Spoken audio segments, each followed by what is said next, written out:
এটা আমার বাড়ির গোলাপ গাছ সমস্ত, মানে আমার বাড়ি যে সমস্ত গোলাপ গাছ আছে সব এখানেই থাকে। এই একটা গোলাপ গাছ, এটাই ঠিক পিঙ্ক কালারের গোলাপ হয়। এই যে দেখো, এই দেখো একটা ফুটেওছে আজকে এই পিঙ্ক কালারের গোলাপটা। আর এখানে আরও 2-3 ভ্যারাইটির গোলাপ আছে, যদিও তার মধ্যে একটা ভ্যারাইটির গোলাপ হনুমানে খেয়ে গেছে ভীষণ বিচ্ছিরিভাবে, তো ওটা আর কি হাজারি গোলাপ আছে। তো এই দেখো তোমাদের একটু আমি দেখাই, এই যে এটা আছে হাজারি গোলাপ, এই সাইডের টপটায় আছে এটা হচ্ছে একটা রানী কালারের গোলাপ আছে। আর এই দিকে একটা টব আছে, তোমাদের আমি দেখাতে পাচ্ছি, হ্যাঁ দেখতে পাচ্ছ তোমরা আইডিয়া আশা করছি।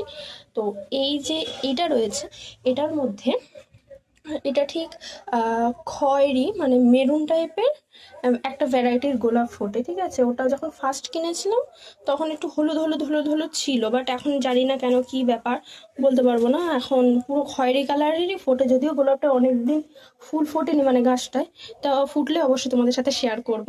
যাই হোক, এটা ফুটেছে, আমি খুব খুশি হয়েছি। মানে এই ডালটায় না, এই যে এই ডালটা নতুন বেরিয়েছে, 1 মাস হলো প্রায় বেরিয়েছে। এই ডালটায় না অনেকগুলো কুড়ি এসেছিল এক থোকে, তোমাদের না দেখালে তো তোমরা বিশ্বাস করতে পারবে কিনা জানি না, 9টা কুড়ি ছিল একটা থোকে।